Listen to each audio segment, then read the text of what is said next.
Ako natawa. Di ko alam kung natatawa kayo. For me, nakakatawa kasi yung kanyang mga sinasabi. Unang-una, nakita po natin kung paano ipaglaban ng Pangulo ang interes ng bansang Pilipinas at interes ng ating mga kababayan.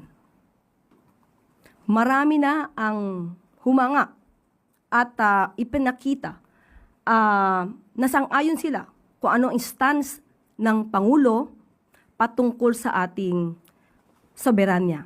Kung papaano natin ipaglalaban o proteksyonan, especially ang ating karapatan sa West Philippine Sea.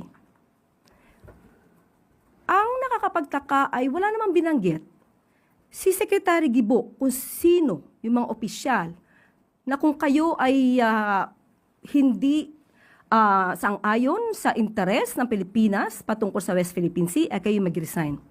Hindi natin alam bakit silang dalawa lamang na magkapatid ang umalma.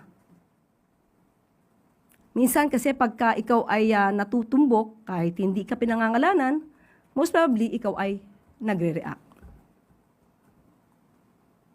Thank you.